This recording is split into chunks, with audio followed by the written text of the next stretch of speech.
just when I thought I was done making tier list, Riot hits us with something new. The new 2v2 arena mode, I'm sure you've played as well. That shit made an impact like a nuclear bomb, like everyone is playing it, including me. So naturally, we gotta ask ourselves, which of these augments are best for Udyr? Now before we go any further, let me just take care of this. All of the augments you see in the X row can't be used by Udyr, because they either include dashing, using your ultimate, or casting at high range. However, this isn't a problem, because the system wouldn't have given us those anyway if the champion can't use them, so no love lost.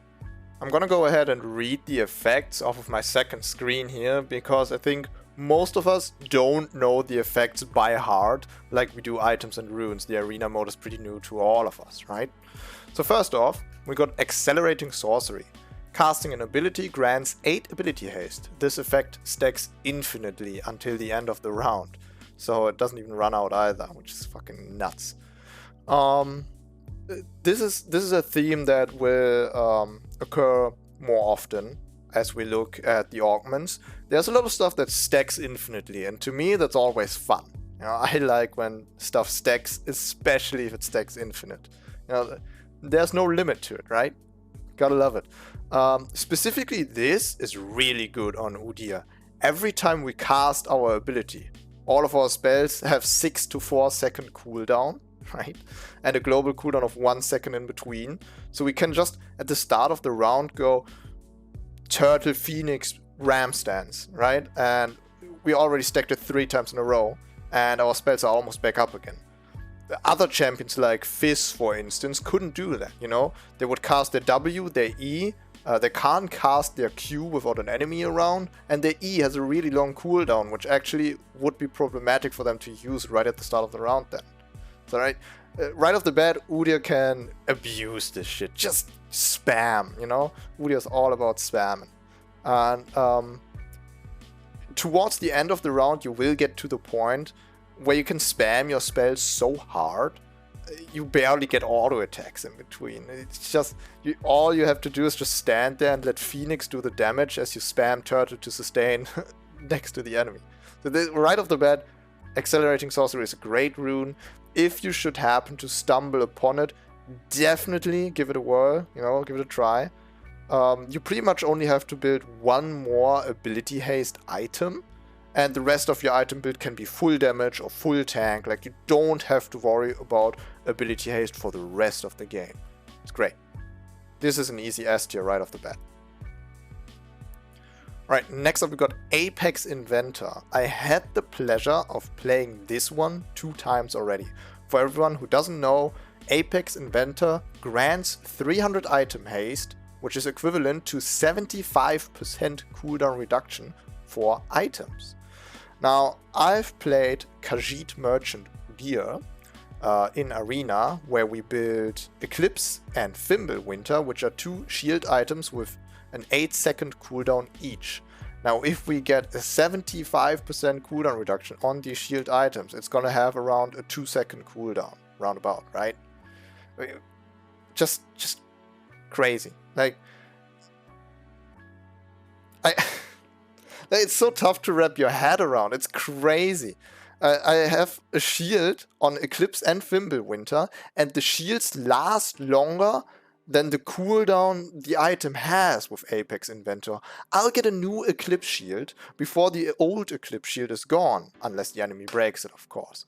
So that was super fun. And I have a feeling that the more items with cooldowns you buy, the more likely it is that you get Apex Inventor. You know? So the only, like, I've seen Apex Inventor like 3 times, I think. And 2 times of those were while I was playing Khajiit Merchant, and I was banking on getting that. So if you get it and you have the right items for it, it's super fun. However, I have encountered this rune as well in the late game, while I already bought 3 items that none of them have a cooldown, right? Then I get Apex Inventor and I'm like, god damn, I mean, that would force me to build 2 active items right now to make it work. It has no synergy with my items so far, you know? So if you get it really early, it kind of gives you an idea of what build you want to do. if you get it real late, most of the time you won't have the items for it. So it's situational, but when it works, it works. I'll give it an A tier.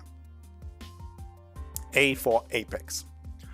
Alright, next up we got Banner of Command. Now, some real OGs will probably remember Banner of Command as an item. Back in the day, that used to be an item that you can actively use on minions to buff them up. You give them a bunch of health, attack damage, speed, anything, you know. And now, this is an augment in Arena that you can use on your ally. Since it's a 2v2 mode, you will always be with an ally. Banner of Command you cannot use on your own. It's purely a supporting augment. So it's pretty much an extra augment for your ally and not for you. So the exact effect is that it grants your ally 15% bonus health, attack damage, ability power, and attack speed for 10 seconds. So no matter what your ally is playing, he's definitely getting something out of this. You know, if he's a tank, he gets health and a little bit of more damage. If he's an AD carry, you know, now he's tougher to one-shot and he has attack speed, and 10 seconds is nothing to scoff at. So if you like to play enchanters, this is really good. But what about Udyr, right? What about Udyr? Well, me personally, I've been playing a healing Udyr, and I was banking on my ally to play a hyper carry. So in that case, you know, Banner of Command is nice, but it is trusting a lot into your teammates, you know. Usually, if I have the choice, right, you always have 3 different choices. Usually there's something better than Banner of Command, but it's not like I would never pick it. It depends on your ally, it really does. Like if you have something like Mundo, for instance. Mundo is super strong, right? But is he a hyper carry worthy of Banner Command? Maybe not, you know. But if I have a Kale in my team, that could work. That could work, you know.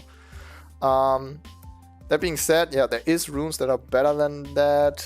Kind of situational. There's a lot of competition. I'll put it in C tier. Right, next up we got Blade Waltz, another blast from the past, even older than Banner of Command. This used to be Fiora's ultimate before she got reworked. In case you don't know what that does, Blade Waltz dashes around the target enemy champion 8 times. It's kind of like Alpha Strike from Master Yi's Q, right? Dealing 30 to 150 damage based on level, plus a little bit of AD AP. Applying on-hit effects at 50% effectiveness for each dash and grants untargetability during the entire effect. So you pretty much stick to your enemy, you dash onto them 8 times, each dash dealing damage. Now, and this is a good rune to like dodge enemy damage, but also to gap close, you know, and also to override cooldowns. Now, we don't have to worry about cooldowns, right? A lot of champions would use their entire combo, then use Blade Waltz, you know, dashing onto the enemy 8 times, and when they come out of Blade Waltz and are not invulnerable anymore, their spells are back up. This is not anything Udyr needs. But, if you play Q-Max Udyr, you know, and you pop your Q before you jump in, Blade Waltz will apply your Q on-hit effect. If you have items that apply on-hit effects, you know, Blade Waltz is gonna use that too. So Q-Max Udyr could definitely use that. But even a Phoenix Udyr could use it as well. Let's say you play Phoenix Deer and you got Nash's Tooth. It would apply Nash's Tooth. If you activate your Phoenix before jumping in with Blade Waltz, your Phoenix aura would stay around you and therefore on top of the enemy while you Blade Waltz on them. So there's some really wacky combos. And now when I think of Blade Waltz, I gotta say, the nostalgia in me, my heart's bleeding, bro. I miss old Fiora. I'd give it B tier. It's pretty good. It's pretty good. Some champions will make better use out of it than Udyr, but it's super fun and it's solid. Blade Waltz, you can never go wrong, no matter what Udyr build you do. You know, it's always gonna have that base value of I get to dodge enemy damage, I get to be invulnerable for 8 seconds, like around 8 seconds. You dash 8 times, so like maybe 4 seconds. You know, it's always gonna be some base value to Blade Waltz.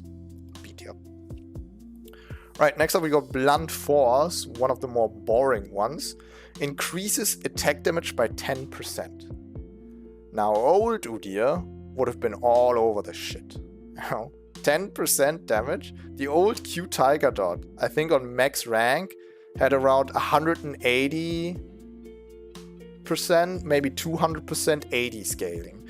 His new AD scalings are not that cracked, still good, but it's boring. And most of the time, other champions have better AD scalings. There's not much to say about Blunt Force, it's just straight up damage. There is stuff that's worse, but not by a lot. I gotta put this D tier. Very boring, doesn't do a lot for you. You might not even feel the difference, let's be real. Alright, next up we got Buckle Up. You might remember Buckle Up from the other For Fun mode Riot did, where you could jump into a sledge, and let me just read it out for you. Summon a sled at the start of each combat round that you and your ally can enter and ride. And it's kind of like a Scion ultimate. Imagine you can just use a dual Scion ultimate. You run it at the enemy, it knocks them up and deals a portion of true damage.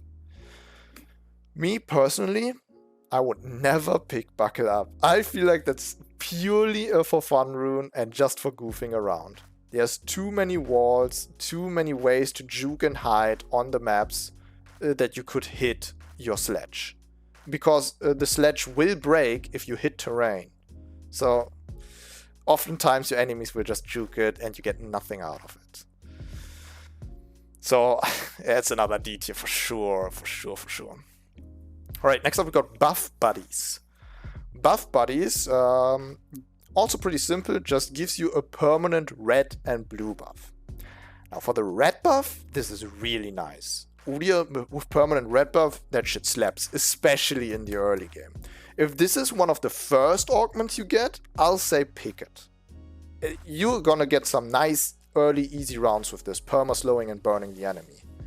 In the late game, rather pick something else with more impact. But in the early game it's pretty nice. Only problem I see with this rune is you get red buff and blue buff, but you have like 10 times more mana regeneration in this mode. Like you have to spam really hard to run out of mana in Arena, and I've never ran out of mana on Udyr, and I don't even build mana items in this mode. So the blue buff portion of it is kind of useless, of course. It gives you ability haste, that is nice, but for the mana it's it's slightly better than Blunt Force and Buckle Up for sure, so I'd put it C tier. Alright, next up we got Cannon Fodder. Cannon Fodder is really similar to Buckle Up. You will start the round not standing in the arena, but in a cannon. It's like the cannon from... what's the name? It's like the cannon from Earth mode. In your base, where you can jump in and you can just shoot yourself somewhere on the map and your impact deals a little bit of damage and knocks up enemies.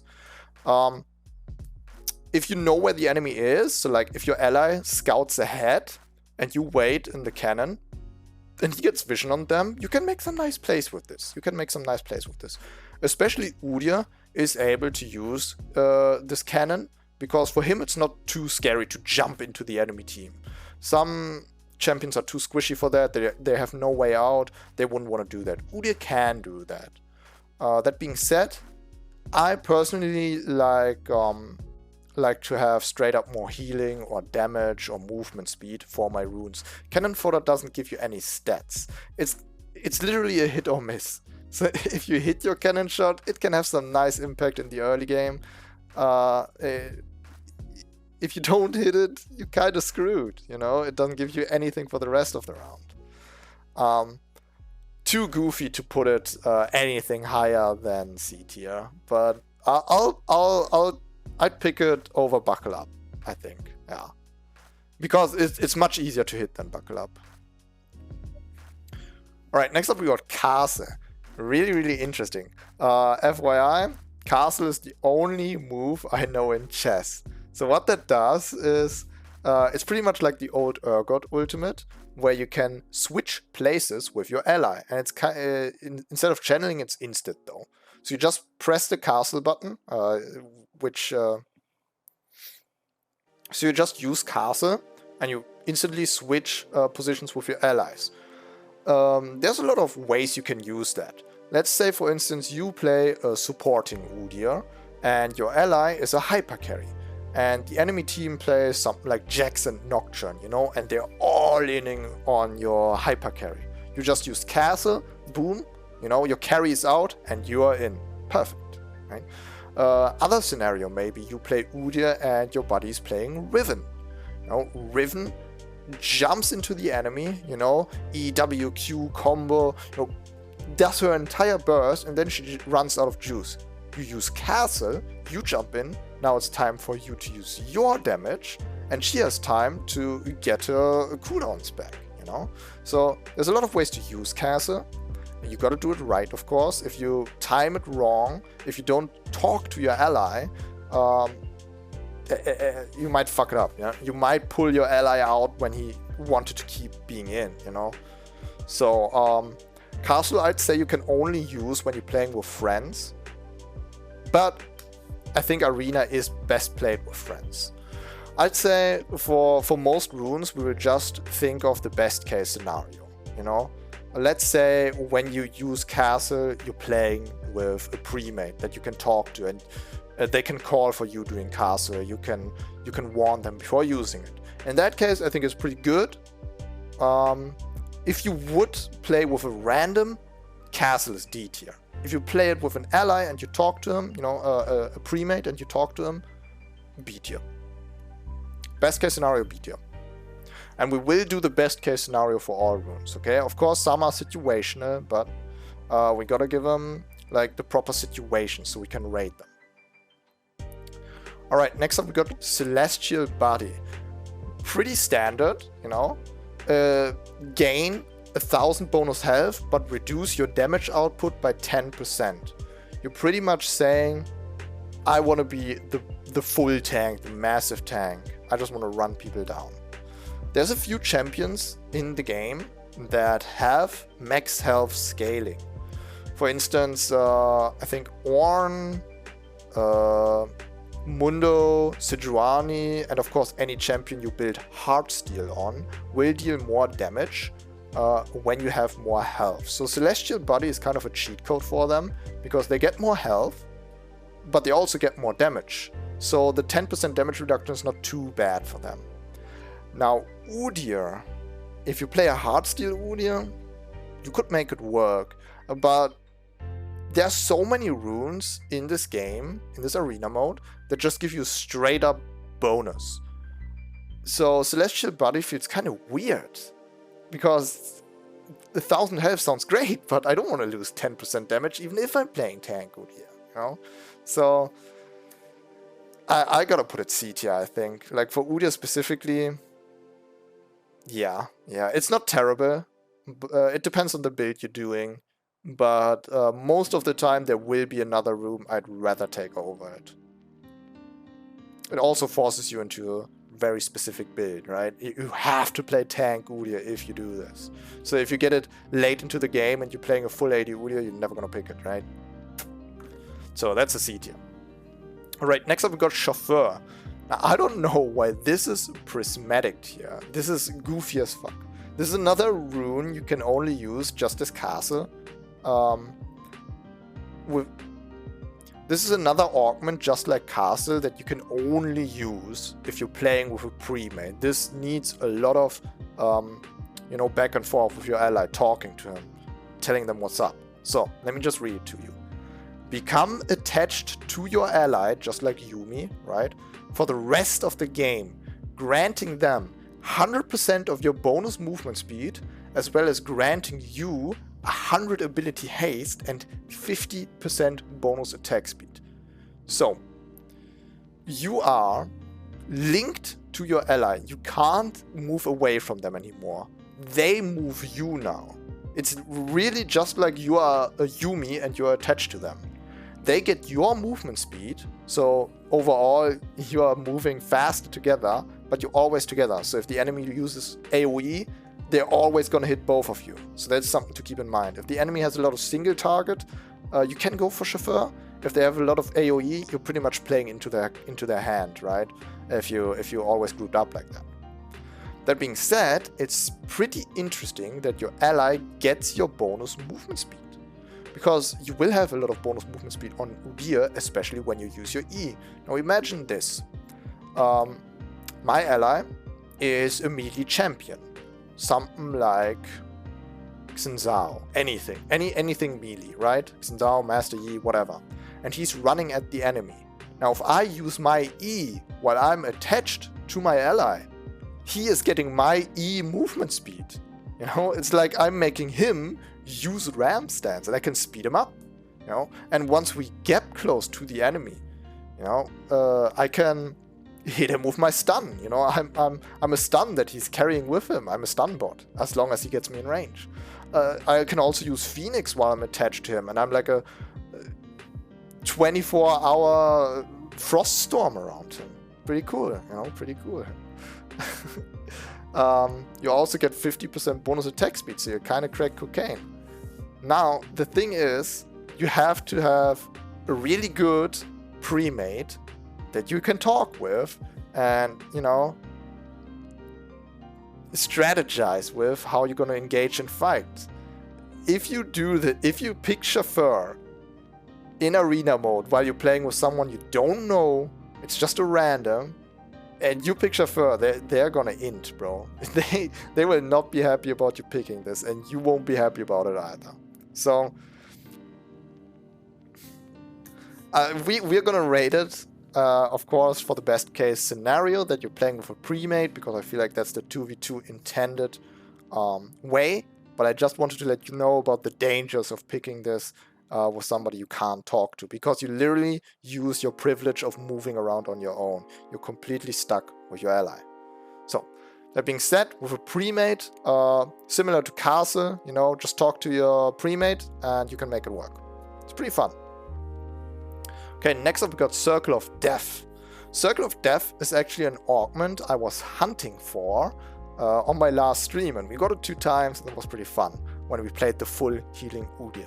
Let me tell you what it does. Healing you causes you to deal 40% of that value in magic damage to the nearest enemy champion. Now, when I played max healing Udyr with Moonstone and Turtle, you know, I constantly dealt magic damage to the enemy while I used my Turtle stance or healed with Moonstone, and that was pretty fun. You know, something about unconventional ways of winning something is really fun to me. So instead of just straight up attacking the enemy, healing yourself and your heals damaging the enemy, that's just so fun to me, right? And it allows Udyr, instead of going bear stance or phoenix stance, to say, hey, I'm a turtle stance, Udyr, you know? How often do you see that? So it's super fun, super goofy, and 40% of your healing, that's good. That's really good, especially if you already have another rune that already gives you healing. And there's a lot of them. So if you play a full healing Udyr, you can definitely make that work. I mean, I played it on stream and it did hit like a truck. Yeah, fun rune. What can I say? I say I'll put that... Do I put it A or S tier? I'm thinking right now. It doesn't trigger on shields, which is kind of a bummer. We do have a lot of heals if we have other runes. Other augments or items. But Udyr's base kit alone doesn't have a lot of healing. Just the turtle hits, and on Awakened Turtle, the regeneration. I'll say actually A tier. I know I sang really high praises because it's really fun. It's almost S tier, but standalone rating, it's an A tier. If you have other augments that give you bonus healing, it's S tier for sure. Combined with other augments, huge. But on its own, A tier. Because there is other champions who have more healing than Udyr that can probably use this better. Alright, next up we are Combo Master. Huge fan of that augment. Gain the Electrocute and Phase Rush Keystone rune. both Keystone runes I really enjoy on Udyr because they emphasize that in and out playstyle. You know, you run in, you stun him with your bear stance, you give him 1 or 2 slaps with your Phoenix or bear stance, then you proc, electrocute and phase rush, bonus damage on the enemy, bonus movement speed on yourself, and you back out, right? You did your damage, you dip out, and then you wait for them to come back up and you go back in, right? And you in and out gameplay with your power spikes and with your cooldowns, right? So, pretty basic, just getting 2 Keystone runes, but very effective, very, very effective. And also beautiful synergy that they both activate at the same time after you did your 3rd damage instance. I'm gonna give this also an A tier. Could have been S tier if the rune would be more fun. It's pretty basic, like I said, it's just 2 Keystone runes, but it's really, really strong. If you get Combo Master, no matter what Udyr build you're playing, consider taking it. Right, next up we got Contract Killer. That one is really interesting. Here, listen to this. At the start of each combat round, make a champion on the enemy team. The mark causes them to take 15% increased damage from your team and grants 350 gold to you and your ally when they die. So as far as I'm concerned, aside from First Strike, this is the only way to gain bonus gold in this mode. There's a fixed amount of gold that everyone gets.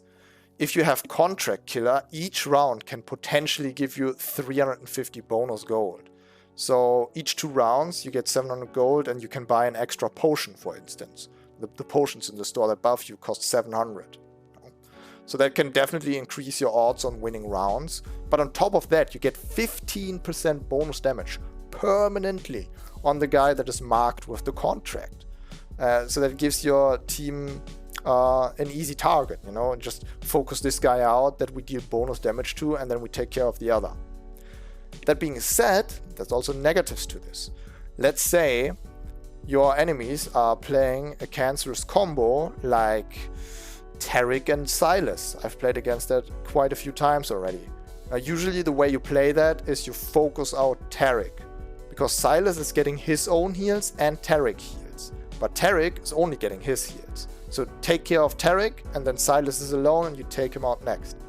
Now Contract marks the enemies randomly, so if you jump into the round and the contract lands on Silas, well, tough luck, you know, you gotta focus Silas to get this contract now. So, although you want to focus the Taric. That is rough, that is a problem. But baseline, it will always give you 15% bonus damage on one of the targets every fight. And you don't have to do anything for it. Yeah, it's very interesting. It's solid, you know. It's a little bit luck-based who the contract lands on. But, you know, that's a 50-50. So it's still good, it's still good. It's better than C tier. Not as good as A tier, let's put a B tier.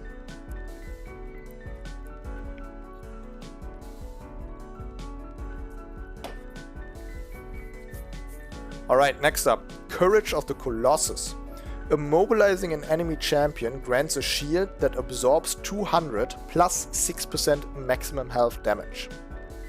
This doesn't have a cooldown, which is pretty cracked. But we have to watch out here. Immobilizing an enemy only counts for stunning them, right? Hard CCing them. Our Phoenix won't activate it, but still pretty fucking good.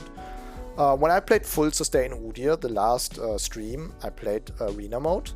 I had this rune I think 1 or 2 times, and oftentimes I found myself in this situation where 2 enemies were just standing on top of me, trying to kill me, just spamming their spells. And I just spam Phoenix and Turtle, and whenever their stun timers were down, you know, I pop in the ram stance, hit a stun there, hit a stun there, got 2 huge shields, and then it's back to Phoenix and Turtle again, you know. The fact that this doesn't have a cooldown you need to watch out for, it triggers on both enemies, you know, and it's so easy to trigger on Udyr, makes it really, really great.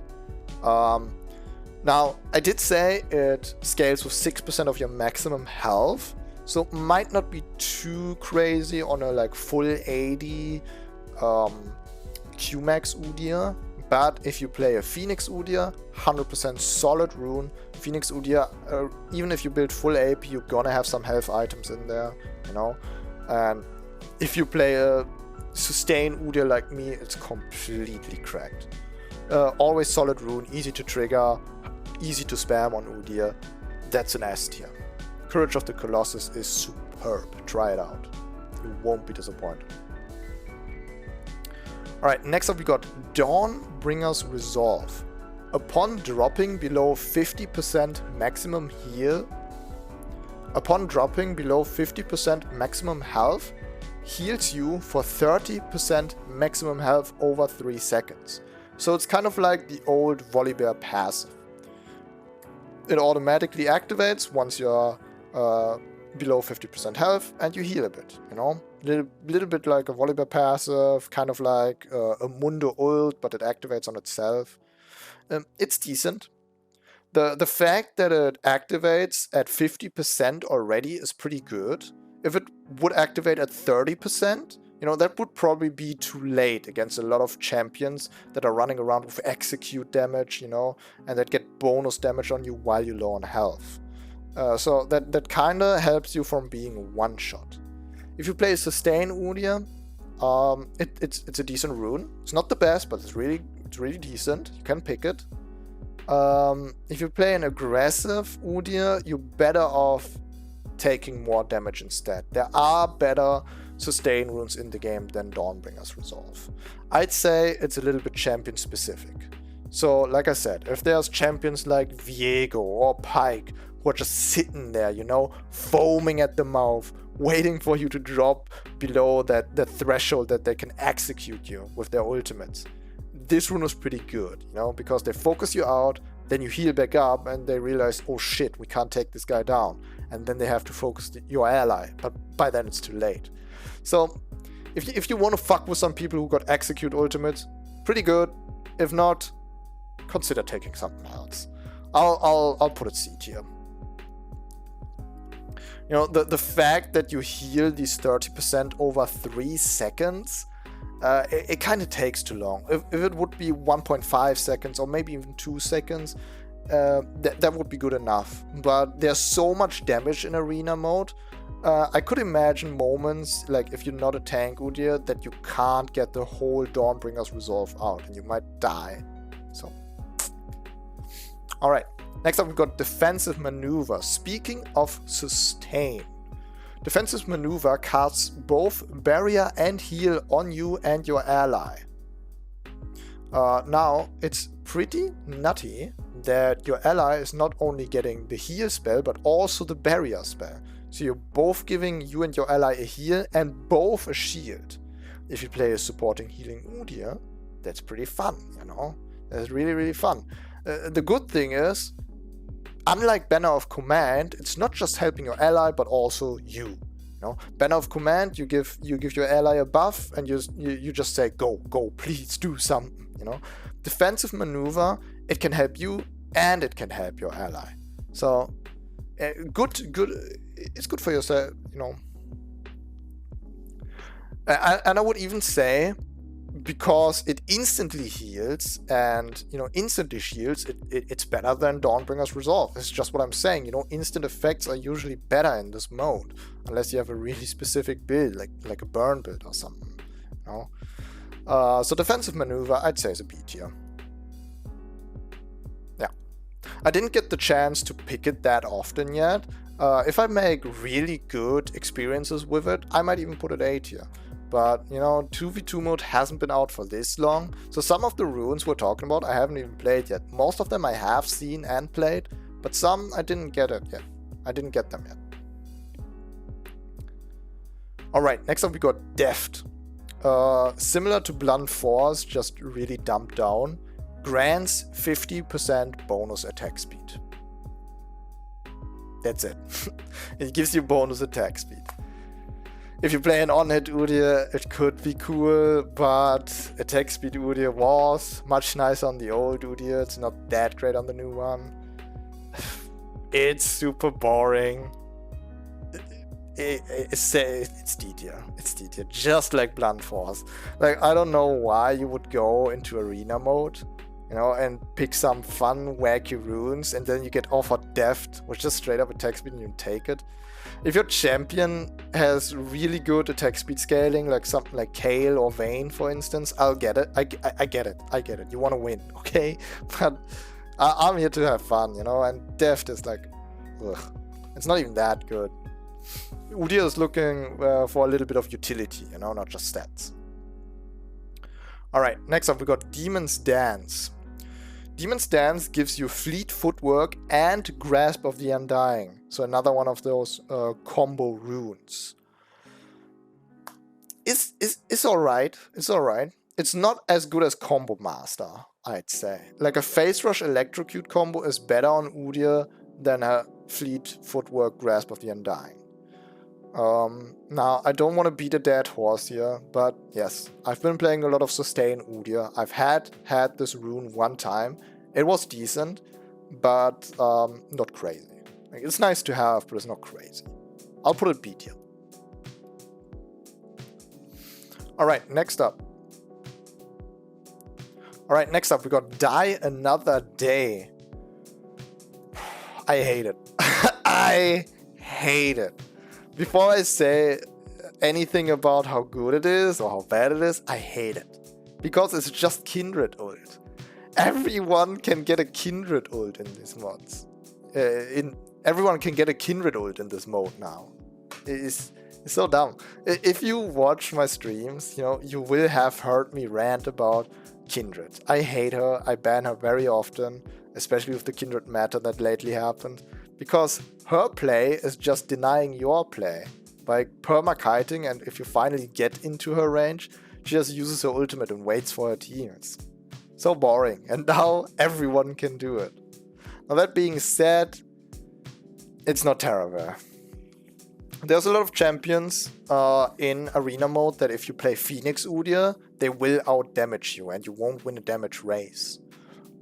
So Die Another Day and just using the Kindred ult can buy you the extra seconds to even out the playing field. So you'll drop very fast to like 20% health while your enemy still has 50% health. You use Die Another Day, you drop your combo on him, you know, you both drop to 20% health.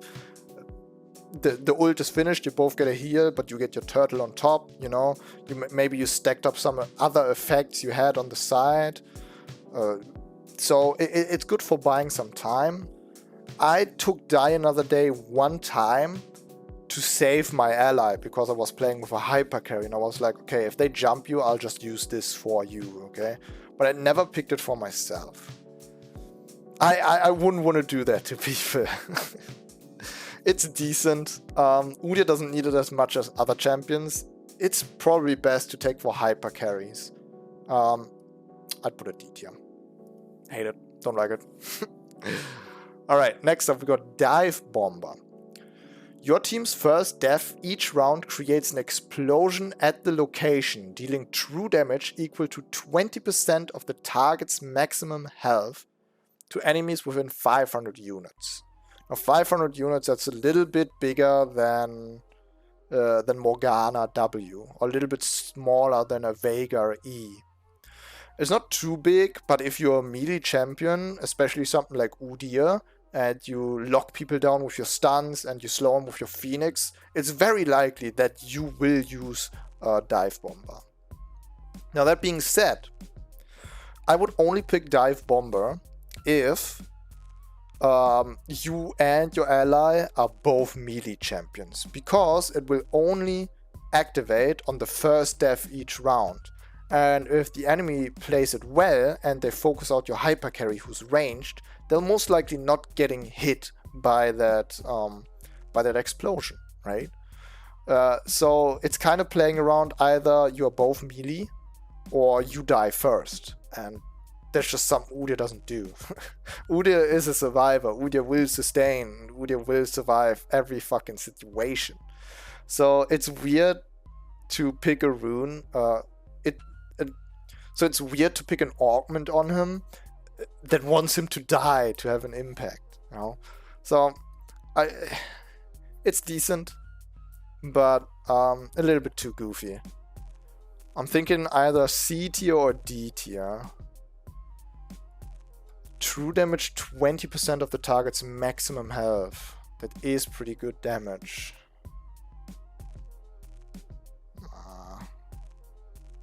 Now on like in general, I'd give it C tier, but on Udyr specifically probably D tier. You will, if you die on Udyr, you will most likely hit that damage. But if you die on Udyr, you'll probably lose the round anyway. You shouldn't be dying as Udyr. That shouldn't happen. Simple as that. Alright, next up we got Don't Blink. Deal 1% increased damage per 10 movement speed. You have more than the target. That is pretty cool. For a speedy boy, that's pretty cool. So if we use Ram Stance and then activate a damaging ability like our Q and Phoenix, they will deal more damage than usual because bonus movement speed now gives us damage. But it's not strictly bonus movement speed. That would be even nicer, but it is movement speed you have over the enemy. It's interesting, but I'd say look at the enemies and then decide, right?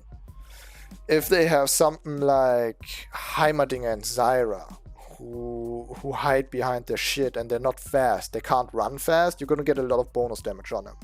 But if you fight against something like Kayn or Master Yi, you will probably get 0 bonus damage out of that, because oftentimes they're even faster than you. Udyr isn't the fastest in the game anymore. So it's really situational, but it's not bad. If you get the right situation with it, it's B tier. Overall, it's probably C tier. But let's say best case scenario, it's B tier. It's very fun, you know?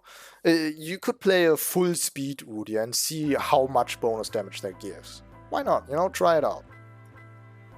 Alright, next up we've got Erosion. Erosion, right off the bat, fucking huge. Let me read it to you.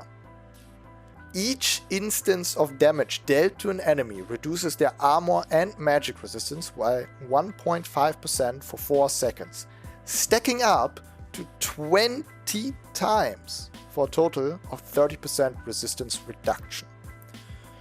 So that means if I stand next to an enemy and I activate Phoenix, each Phoenix tick the enemy takes will erode a little bit of their armor and magic resistance. Phoenix triggers exactly 8 times over the entire duration, so that's 8 stacks you get right off the bat. Udyr is really good at using Erosion, and even if you play a Q-Max Udyr, the bonus attack speed you have and the lightning damage would also help you to trigger this really often. So if you're like really deep into the game already and you've decided to play Phoenix Max Udyr or Q Max Udyr, it doesn't matter. Erosion will be good on both of them. So it's not even a case of you have to get Erosion early to pick it on Udyr. It's gonna be good all year around. Now it's not even just good for you, but also for your ally. Because if you shred the armor and magic resistance of the enemy, your ally will deal bonus damage as well. Coupled with the fact that Udyr can just sit on top of the enemy, and the enemy can't get away from him, and he keeps applying the erosion effect. It's just huge. It's so huge.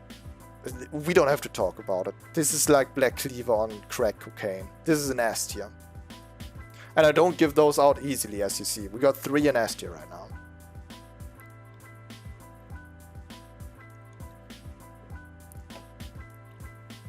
Alright, next up we got Ethereal Weapons.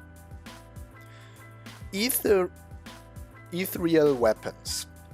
Your abilities apply on-hit effects at 100% effectiveness, 1 second cooldown per target. Now, what does it mean? That means, for instance, if I have Sheen on Udyr or Trinity Force, like a Spellblade effect, right? And I hit the enemy, he will take the Sheen damage, and then he will take the same Sheen damage again, but over time. So it has like a little bit of an afterburn. Udyr's Q also has an on-hit effect, right? There's a lot of items with on-hit effects. This is pretty decent on Udyr. This is pretty decent. It's pretty simple effect. You know, it's just a stat booster. It's not too crazy fun, but it is good. It is good. If you have a Sheen item and you get Ethereal Weapons, just slap Blade of the Rune King or Titanic Hydra on top of that, and you're gonna hurt pretty hard. Having an on-hit burning Udyr, that can definitely work. I'd give that an A tier. Right, next we got Eureka.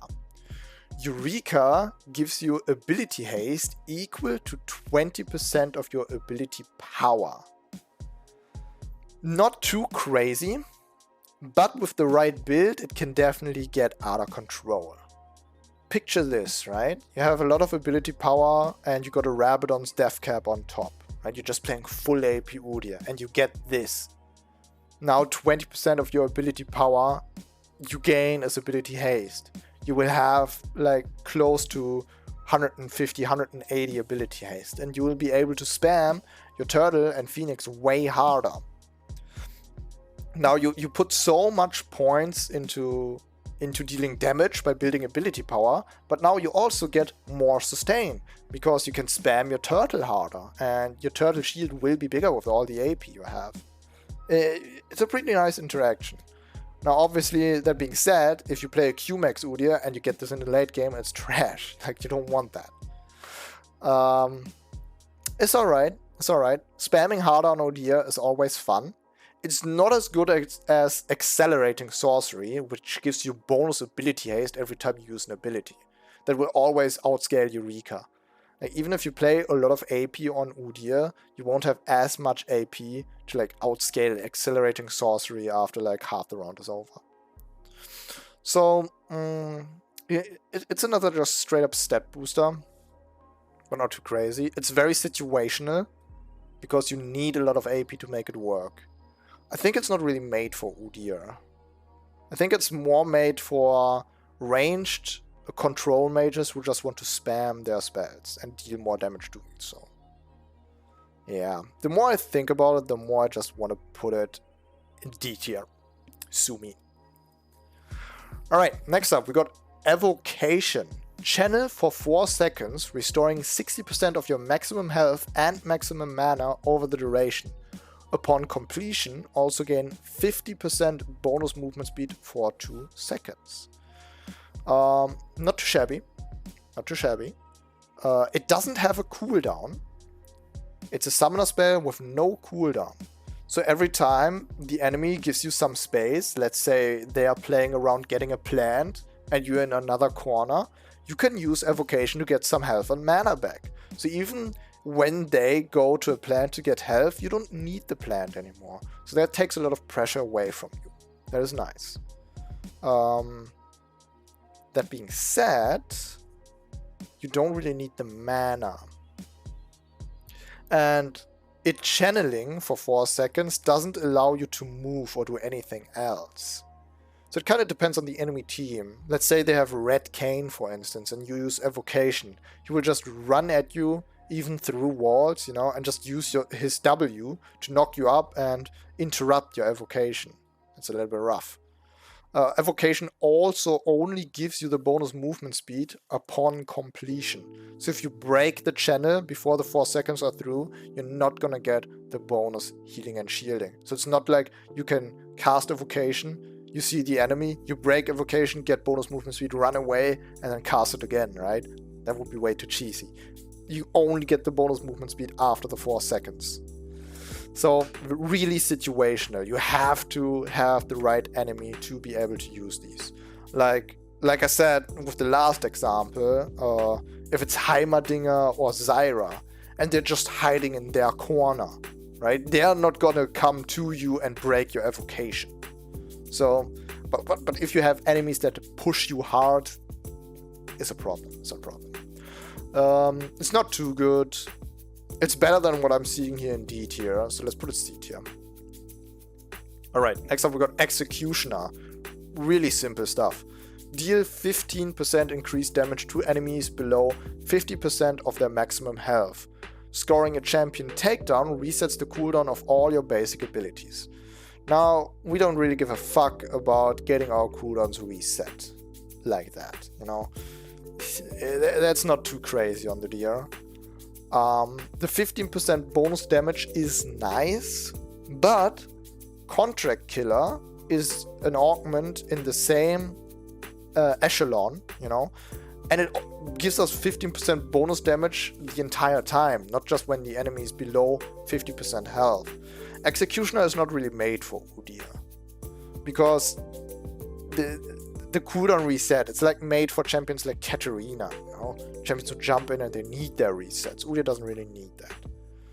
So it's decent. If you play a Q-Max Udyr and you want to just all in and deal as much damage as possible and get out before you get one shot, it's good to like speed up that process, but very situational. If you get it late game and you don't have that build that I talked about here, you know, it's not gonna do a lot for you.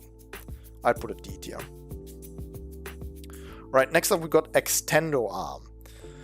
Automatically casts Blitzcrank's Rocket Grab at a nearby enemy champion with a 12-second cooldown. Now, one thing I have to say right off the bat, I picked that augment 2 times already, and the aim of this Extendo Arm is crazy. It never misses, bro. It hardly ever misses. So don't worry about the arm just being trash, grabbing at wrong places, or easily getting juked. It will hit a lot of times, and the enemy won't see it coming, right?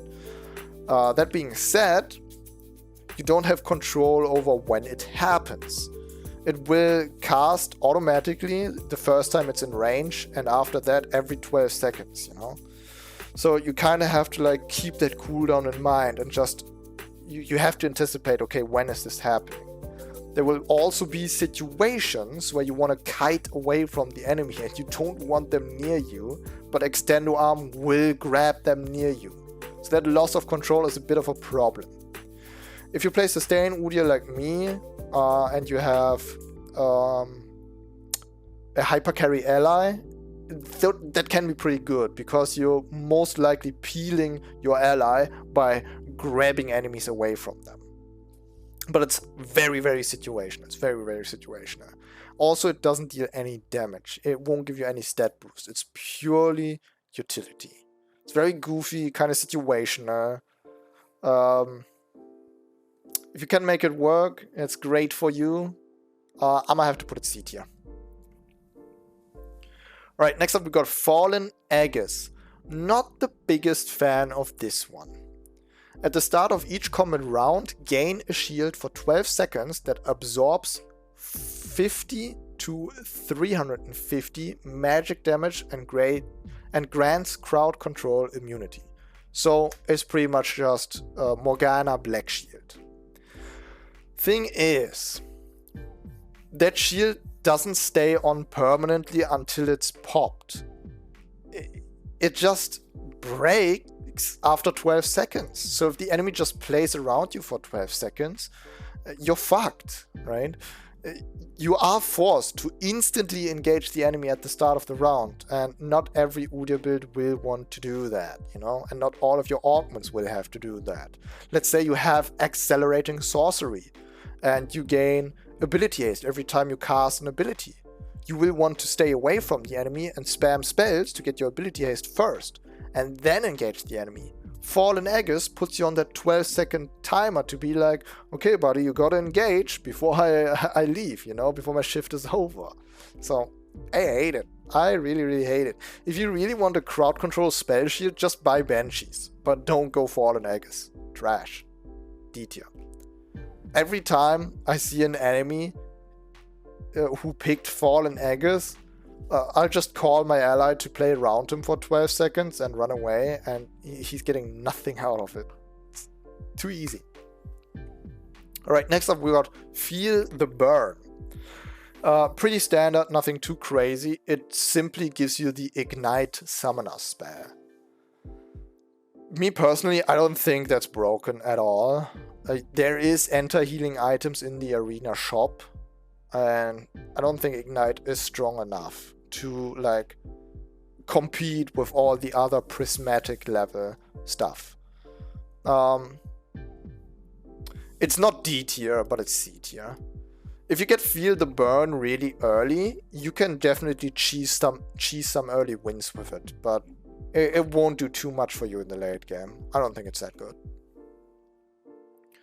Alright, now one of my favorites, Firebrand. Firebrand, basic attacks apply a burn for 5 seconds that deals bonus magic damage per second equal to 0.6% of the target's maximum health over the duration. This burn stacks infinitely and refreshes with each application. That's crazy good on Udyr. That is so crazy good. Because when you play Udyr, you constantly stay on the enemy and spam auto attacks. Whether it's Q or R max Udyr, you will be on the enemy applying auto attacks. And not only does the maximum health burn stack, but it refreshes every time you auto attack them. So you hit them, you know, and they get an 0.6% maximum health burn for 5 seconds. Let's say 2 seconds pass and then you get to auto attack them again. Now they burn for 1.2% of their maximum health and the timer's back to 5 seconds for both burn effects. It refreshes every time. You know, again, it's limitless. The potential is limitless. You could be burning the enemy for 100% of their maximum health as they kept sustaining and healing, and you kept auto attacking, you know. So just like Fall and Aegis, it puts the enemy on the timer, but this time, you know, the enemy and not you. It puts them on a timer. They won't survive Firebrand forever. Really fun on QMax Udyr, even more fun on Phoenix Udyr, where you have your Phoenix burn on top of that as well. Maybe other burn augments and Demonic Embrace, you know. Super fun. Easy S tier. Easy. Alright, next up we got First Aid Kit. Also one of my favorites. Simple but effective. Grants 20% heal and shield power. There's a lot of champions that have heals. There's a lot of champions who have heals. There's a lot of champions that got shields, right? But Udyr, you know, he got it both. So he will, you know, he be eating good with this augment.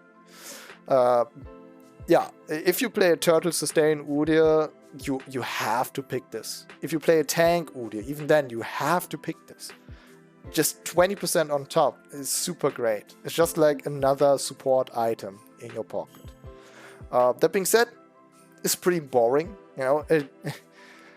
You get bonus stats, yeah, but you won't actually feel the impact as much because you can't really see the effect happening, right? I'd put it A tier. It's really good. It's not that fun, but it's strong, definitely, on every Udyr. Even if you play QMax Udyr, if you buy lifesteal, you know, your lifesteal will get buffed too, not just healing from the turtle, you know, think about that. Alright, next we got From Beginning to End. Gives you the First Strike and Dark Harvest rune. First Strike is pretty rough to trigger on Udyr. I have played First Strike Udyr with Gale Force, but I don't think Gale Force is a thing in Arena, and I wouldn't suggest it either. Dark Harvest is decent. You get to stack it a lot in this mode, but for Udyr specifically, it's just not that good. Try to avoid this one, it's D tier. Alright, next we got Frost Wraith. Automatically roots enemies within 450 units for 1 second with a 7-second cooldown. It's decent, but a 1 second root is not that good. It's not that good. You can most likely get good results with just putting some points in Phoenix and perma slowing the enemy. You don't need the root on top. It's decent, it's fun.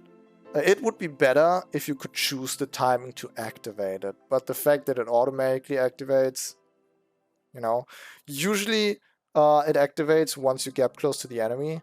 So it's probably gonna play out as you run at the enemy, Frostwave roots them, then you get into E range and you can follow up with E.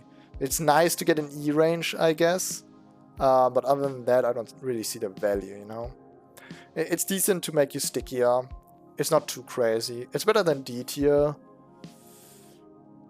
Is it better than C tier? Yeah, actually it is. I'd put it B tier.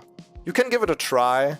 if you want to get really sticky, like if there's champions in the game like Kindred or Zyra that just constantly try to kite you, it's good, you know. Against melee champions who will just stay on top of you, it's pretty useless. So it's situational. Alright, next we got something really similar.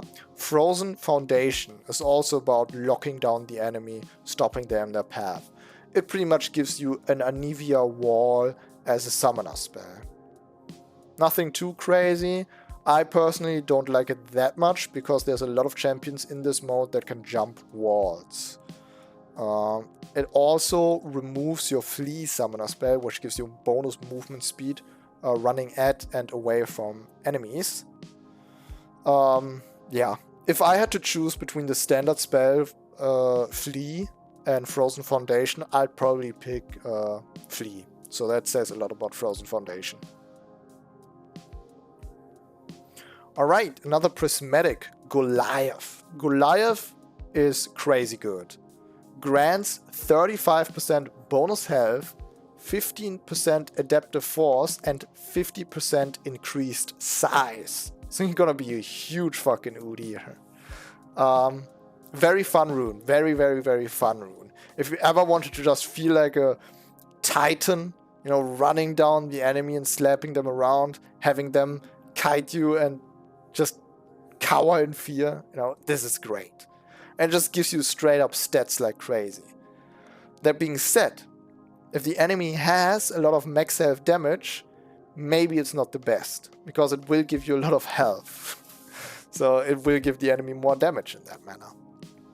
So if the enemy doesn't have a lot of max health damage, it's a really, really good rune. Udyr is looking to stat check with runes like this. If they have it, maybe rethink it, you know? Maybe rethink it, look at the other ones. I'd still give this a solid 8 here though. Alright, next we got Guilty Pleasure. Immobilizing an enemy champion heals you for 4% maximum health. This is pretty much the weaker version of Courage of the Colossus.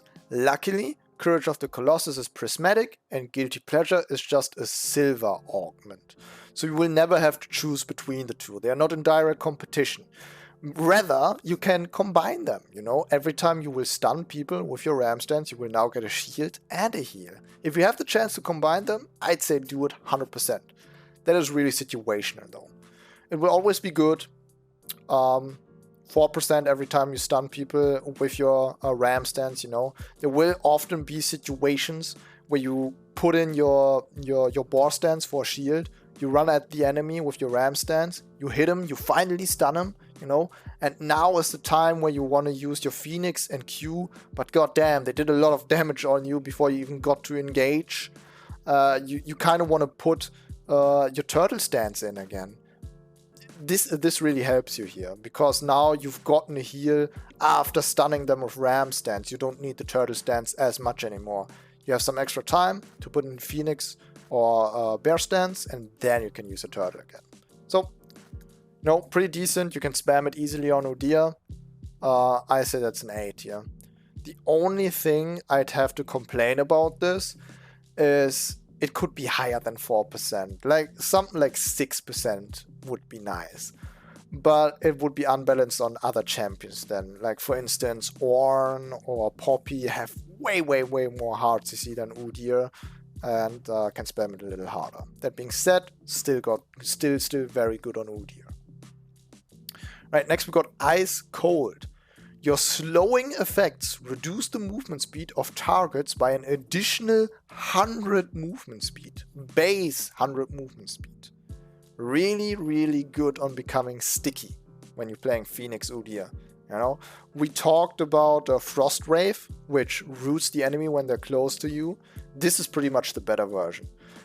It's better to have a stronger permanent slow than a 1 second root. So Ice Cold, just better Frost Wraith, another 8 here. That being said, if you play Q-Max Udyr, don't pick it. Don't pick it on Q-Max, okay? Alright, next we got my absolute favorite of the entire list. There's a lot that I really like, but this one is the strongest by far. The entire effect is not in the LoL wiki. I will read you what it says here, but there's an additional effect.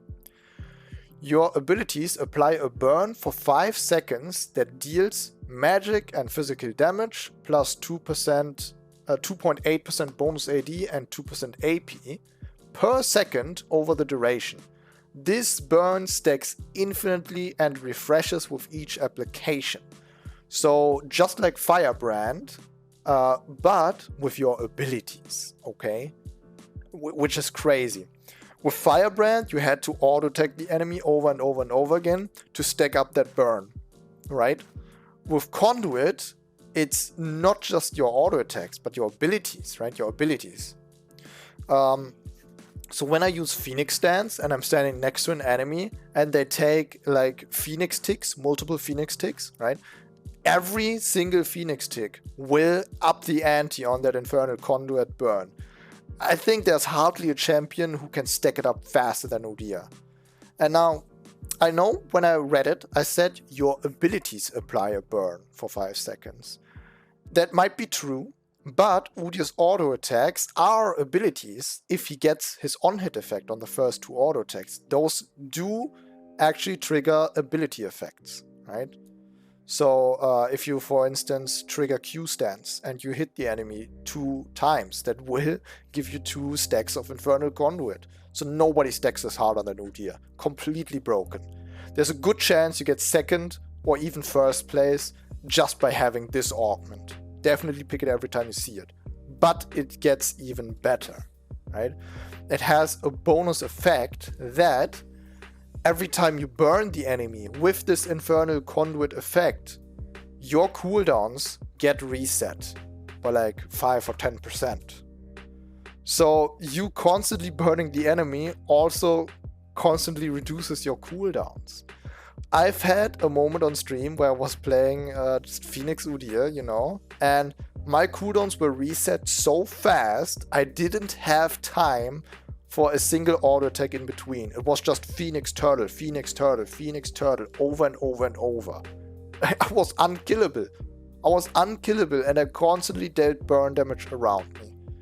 There's not a single better augment in this entire list. Infernal Conduit is an easy S tier. Alright, next we got Infernal Soul. And it's just that. You get the Infernal Soul. Solid, but pretty boring. Honestly, if I want to get the Infernal Soul, I'll just go in 5v5, you know, and hope for it to spawn. It's good. There's a lot of silver rank runes that will be much, much worse. It's solid damage output, but it's really, really boring. It's a B tier. Right, next we got It's Critical. Grants 40% critical strike chance. Now, this combined with a jeweled gauntlet, which makes your abilities crit, can be really, really interesting on Q-Max. If you don't have jeweled gauntlet though, just on its own, I'd say it's not worth it. Crit Udyr isn't the strongest tier around. So it's really situational. If you get jeweled gauntlet, you can go It's Critical. If not, try to avoid it. It's probably a D tier. So, speaking of Jeweled Gauntlet, this is probably one of the most interesting ones in the list. Your abilities can critically strike for 140% damage. Your abilities can critically strike for 140% damage. Additionally, gain 20% plus 5% AP critical strike chance. So if you have a lot of AP, you don't even need more, you don't need to buy more crit chance for this to apply. That being said, it's better on Q-Max Udyr than Phoenix Udyr by a lot. If your Phoenix is gonna crit, it's not gonna do a lot. But if your Q on hits and your lightning crits, that's gonna fucking hurt. So if you play Q-Max Udyr and you're feeling funky, you can take this. If you get Phoenix, avoid it at all cost. Yeah. It's goofy, it's fun, but it's really situational. I'd put it B tier. Next up we got Juice Box. Each round, you and your ally gain an additional juice for free. It's a little bit... I don't like the luck-based stuff that much, you know? There's 4 different juices in this game. One gives you 80 and AP, one gives you health, and one gives you ability haste. And the last one is the Kappa juice, which gives you a head and no stats, you know? Juicebox has a chance, just like all the other 3 juices, to give you the Kappa juice. So there are some rounds where this will have no benefit to you at all. You will just get a head, and I don't like that. But it's pretty nice to win some early rounds. Like, the juice can definitely change the outcome of early rounds. If you get Juicebox late game, try to avoid it though. It's not too great. The only thing positive I can say about this, it's a team play rune. So not just you get Juicebox, but your ally will also get a juice for free. So that's pretty nice. But the luck-based stuff, I hate it. It's only a 1 to 4 chance that you get Kappa juice, but it will definitely happen at least one round. So the non-consistency of it kind of fucks with me. I'll put it in D tier actually. Alright, next we got Keystone Conjurer, which gives you Airy and Arcane Comet. Pretty nice for consistent damage output on Phoenix Udyr. It's definitely not the best gold level. It's definitely not the best gold level augment you can get, but it's decent. That's another B tier for me. You know, Phoenix can definitely perma-trigger both of these runes. So if you're playing a burn Udyr, I'd suggest it, but on anything else, don't take it. Right, next we got Light 'em Up. Light 'em Up. Basic attacks grant a stack up to 4. The 4th stack consumes them all to deal 15 to 105 based on level, plus 45% bonus AD, plus 19% AP bonus magic damage on hit. So it's kind of like a Vayne W, but instead of 3 hits, you need 4 hits. It's decent if you play QMax Udyr, but it's more made for spammy ranged auto attackers. It's not better on melee champions than ranged champions, like it's not balanced around that. It's definitely not made for the DR. Try to avoid it. I'd say D tier. Lightning Strikes. Gain 3 bonus attack damage per 10% attack speed. It definitely has a pretty interesting synergy with Udyr's Q. Because if you activate your Q, you gain more attack speed, right? So now it's kind of like old Udyr. When you used your Q, you not only gain attack speed, but also flat out attack damage. If you want to deal some damage and really start hurting, you know, this could be good, especially for early rounds. And on top of that, you know, if you buy items that give attack speed, you'll get 80 out of that as well. You know, so it's an interesting item. You can only play it on QMax Udyr though. Like Phoenix Udyr doesn't get anything out of attack speed and bonus attack damage. So again, situational. If you get it late game and you're already committed to Phoenix Udyr, it's not going to do anything good for you. If you play QMax Udyr and you get this rune, it's going to perform solid. It's going to perform solid. So let's say this is A tier. Alrighty, next we got Mad Scientist. Stumbled upon this augment a few times, but haven't played it yet. At the start of each combat round, gain either 30% bonus attack damage, 20% bonus health, and 30% increased size, or 70 ability haste, 30% bonus movement speed, and 30% reduced size. So either you're the big bag titan and you're running people down, or you're tiny and super hard to catch because of the bonus movement speed and ability haste. And of course your tinier hitbox. Pretty interesting. Udyr can make use out of both of these. It is a 50-50 chance of which of these buffs you are gonna get. So it definitely takes a player who can adapt to the situation well. Sometimes you probably just wish you would have gotten the big bad Titan mode to stat check the enemy. And sometimes you might have wished, oh god, if only I could have kited a little longer so the flame circle could have killed him, you know? So there is this this air of randomness to it and you can't really control. But that being said, both effects are useful on Udyr. You can make use out of all of these stats. And it is pretty funny to see a tiny or huge Udyr. So there is some bonus points too. I'd give it an A tier. There's some prismatic level stuff I wouldn't take over Mad Scientist. It's definitely not the worst. No. Speaking of worse, I think Master of Duality is not that good. Basic attacks grant 6 to 18 ability power, and ability hits grant 3 AD bonus attack damage. This effect stacks infinitely until the end of the round. Now, okay, I didn't know about the infinite part. It is kind of weird though. So your basic attacks give you AP, and your abilities give you 80. So your Phoenix Dance would give you 80, which you want for your Q. But your Q would give you AP, which you would want for your Phoenix. It's kind of goofy. If you play a hybrid Udyr, this could go insane.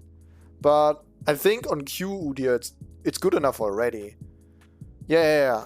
If you play Q-Max Udyr, you get a bunch of bonus attack speed. You get to stack this faster, right? The stacks also don't have a time limit, which they run out on. So you can disengage, you know. The bonus ability power you get from auto-attacking will give you more turtle sustain. So even if you don't play Phoenix on it as well, you know, you get some bonus out of this ability power. Your Q Awakened Lightning does scale with ability power as well. And yeah, I guess the on-hit effects will give you some bonus attack damage. It's not too bad on Q-Max Udyr. Yeah, you could play it on Q-Max Udyr. But now, compared to the ones we have in A tier and S tier, they are better. Like, I wouldn't pick it over Circle of Death, Goliath, or Mad Scientist. But it's good, it's good. So I did judge it too fast. Let's say it's B tier. Alright. Midnight Express automatically casts Thresh Lantern at your ally's location with a 12-second cooldown. So it's just like the Extendo Arm, where you get a Blitzcrank hook, but instead of hooking the enemy, it's helping your ally. I like this way more than the Blitzcrank hook, because your ally doesn't have to take the lantern. You know, the option is just there. He will have a chance to grab the lantern and jump to you. That being said, I don't think it gives a shield, right? You get nothing out of this rune bonus stat-wise. You just get the effect of being able to drag your ally to you. So I think Castle might actually be better. Every situation I can think of where I want my ally to get out of a sticky situation, Castle can do the same, you know? The only thing that Midnight Express would have over that is that I am not putting myself in the dangerous situation, but as Udyr, that's alright. I'd give it a C tier. I think it's better than Extendo Arm, but it's not good enough to be in B tier, you know? It's somewhere in between B and C tier. Okay, now, Mind to Matter grants bonus health equal to 50% maximum mana. Interesting, definitely. Somebody like Ryze would probably be all over this. Somebody like Silas probably as well. Champions who spam their spells insanely hard and have this danger of running out of mana. There's a few champions that can just endlessly sustain and outdamage the enemy as long as they got mana. Udyr doesn't really have mana problems, so we won't build mana. So we would only build mana, so Mind to Matter would give us health. But in that case, we can just build bonus health, you know? There's no reason to pick Mind to Matter, so your bonus mana gives you health, if you could just build health instead, you you know, and pick another Augment. Not really good. No. It's not made for Udyr, it's definitely a D tier. If you have items that give you mana and health, and you just want to get even more health, you can do it. Like, for instance, Everfrost, Crown of the Shadow Queen, Rod of Ages, Sarah's Embrace, Fimble Winter, stuff like that. If you build these items on Udyr, you can go Mind to Matter, but other than that, it's not that good. Alright, next we got Mountain Soul. I feel like they could have done a better job with Mountain Soul. It grants you a Mountain Soul shield at the start of the round, and it gives you some bonus armor and magic resistance. It's decent on a tank Udyr, but the problem is the Mountain Soul shield only refreshes after being 12 seconds out of combat. That is not gonna happen. You're never gonna be 12 full seconds out of combat in arena mode. So you're getting the shield at the start of the round and then never again. Too little value for me, and if you don't play full tank Udyr, you can't use the bonus resistance as well. Like on full AD and full AP Udyr, it won't do you any good. That's another D tier. It's also really, really boring. It's just a Mountain Soul. Nothing too crazy. Alright, next we got Mystic Punch. Basic attacks reduce your total cooldowns by 1 second. It's kind of like Infernal Conduit, but instead of the burn effect reducing your cooldown, it's your auto attacks. It's decent on Udyr. It's nice to be able to spam this hard, but it's slightly worse than Infernal Conduit. Accelerating Sorcery is also better. If you stumble over it, give it a whirl. It's not bad, but the other cooldown runes in the prismatic level are better. So this is an A tier. Right, next we got Mythical. I actually tried this one out once already because I think it's really hype. Mythical has the ability, removes the mythic item limit at the shop. So usually you're limited to exactly one mythic item and all the others have to be legendary tier. With Mythical you can buy as many mythics as you want. So I, for instance, tried to then build Moonstone and Echoes of Helia on top. So the Moonstone healing would trigger the Echoes of Helia damage and healing. I fucked around with that a little bit. I couldn't make it work, but I think the potential is very fun. There's a lot of items where you think like, oh, if only I could combine those, the effect would be so nutty. There's a lot of mythic items that roughly do the same thing, but you can't build them together. They would synergize well together, but you can't build them together. Like for instance, Radiant Virtue and Jack-Show would be a cool sustain Udyr combo.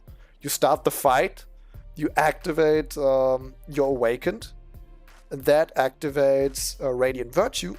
You then get bonus health and healing, and that bonus health and healing will help you to sustain the fight until the Jack-Show is up, and then Jack-Show will heal you and give you bonus armor and magic resistance, right? And you have this sustainy, healy combo with the mythic items. And the stats, obviously, for mythic items are oftentimes better than legendary items. There's one downside to it. Actually going all mythic items, like 5 mythic items, is not the best idea, because they're still mythic passives. You will want some legendary items, so that your mythic items, you will want some legendary items, so your mythic items are getting buffs, right? The more legendary items you have, the stronger your mythic items are. So most of the time you're gonna build 2, maybe 3 mythic items, and the rest is legendary. But that still, you know, allows for new stuff. It broadens the horizon, and that is fun. You know, I'm all about more item synergies, more item builds. Now, it cannot compete with the A tier runes though. It is a really, really high B tier for me, but I haven't figured this rune out yet. Like I said, I tried it one time. If I would play it multiple times, I could probably find some nutty combos, but I'd have to give it more time.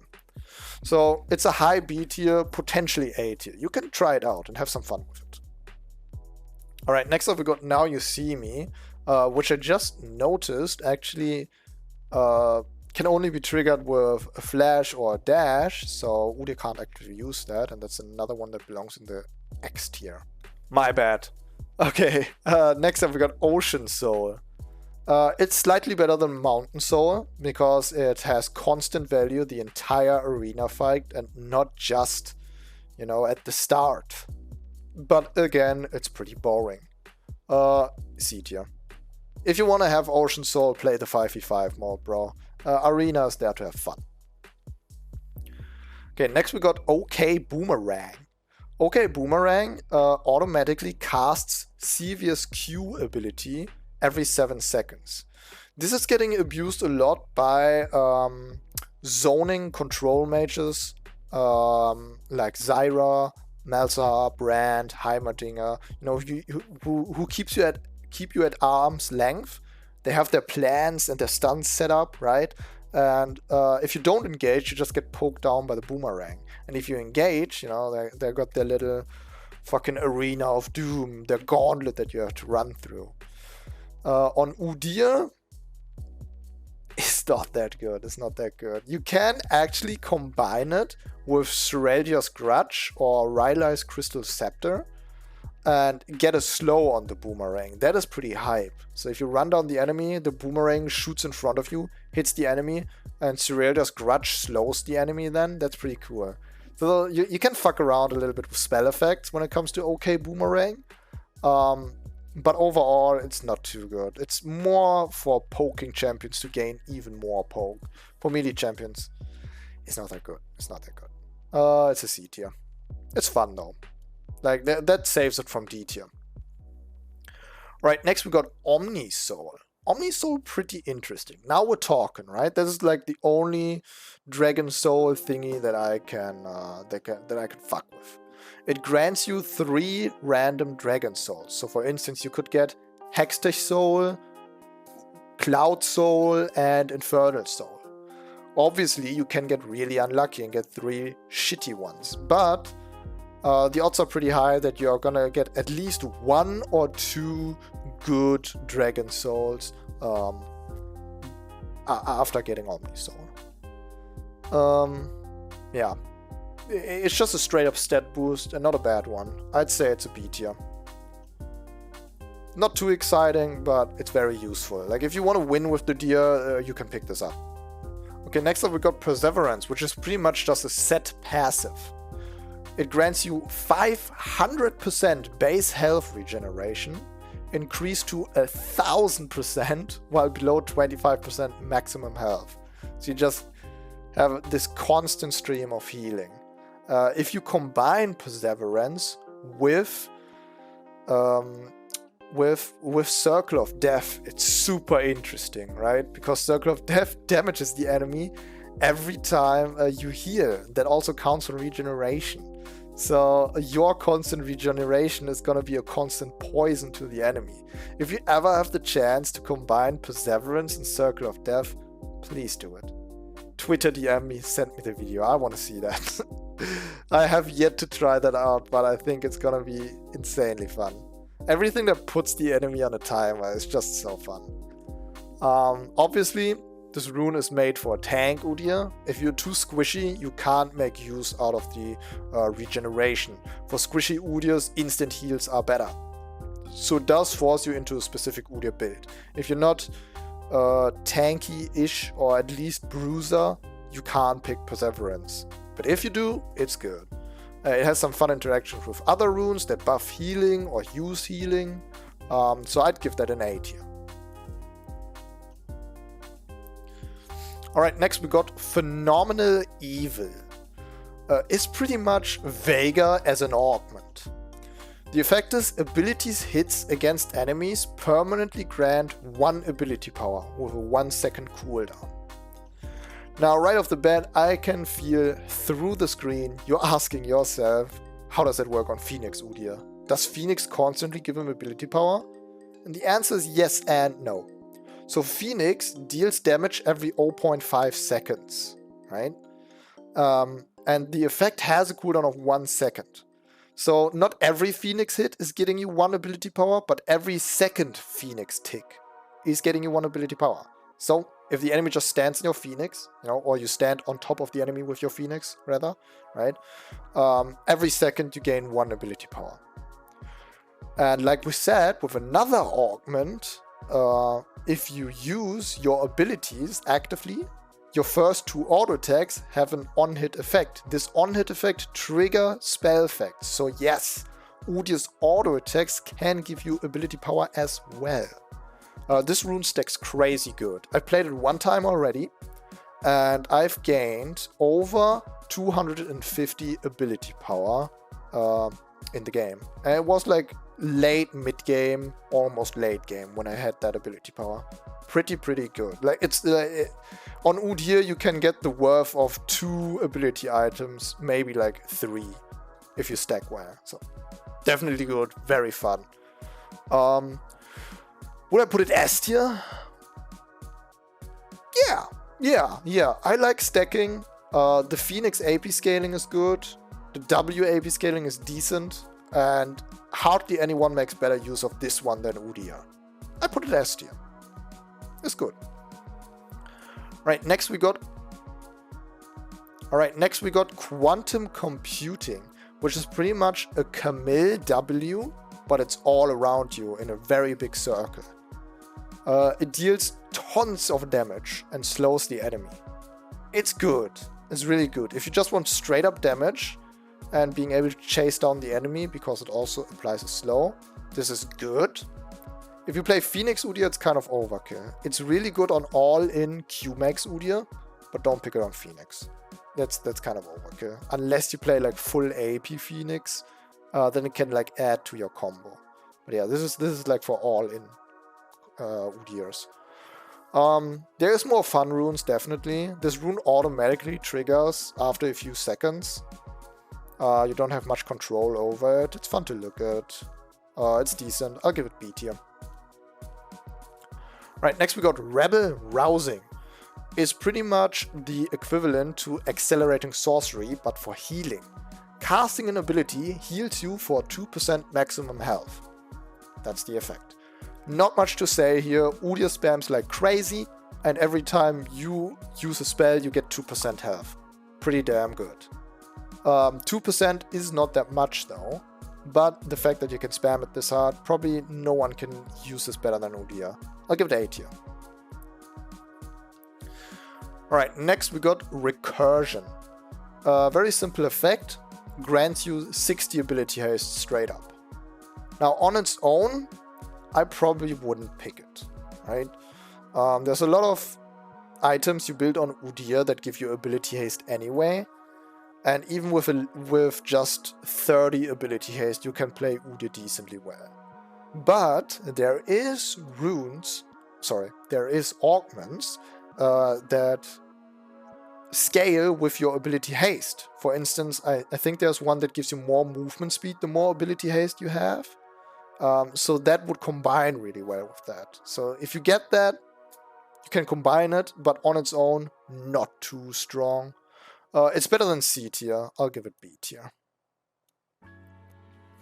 Right, next we got Repulsor. Here's one you should definitely avoid. Upon dropping below 60 or 30% of your maximum health, knock back all enemies within a 500 radius by 750 units. So it's pretty much a Jenna ultimate without the heal. You just knock away enemies that are close to you when you're low on health. Even when you are low on health, you never want to knock back the enemies, right? If you want to disengage with Udyr or sustain, you either pop the turtle and hit them with auto attacks to heal up, or you use ram stance, stun the enemy, and then run away. Repulsor doesn't support any of this. Repulsor just forces and disengage when you sometimes don't even want it, right? So trash rune, never pick that on Udyr. Probably the worst. D tier. Right, next, Restless Restoration. Heal for 0.5 to 1.5% maximum health plus 0.025% maximum health per 10 units traveled. So you get health regeneration when you run around the map. Seems good on Udyr because Udyr is pretty fast and you like to run around, and having this constant regeneration is pretty good, but it's pretty much a worse Perseverance. Perseverance healing effect is better on paper. What makes Restless Restoration so good is that this 10 units traveled you don't have to do with movement speed. There's a lot of champions like Riven, for instance, or LeBlanc, who abuse Restless Restoration by spam dashing and flashing, right? And they get their heals way faster than champions who can run fast. So you actually have to think a bit like around the corner here. On paper it seems good because Udyr is a fast champion, but it's better on champions that can dash. It's not bad.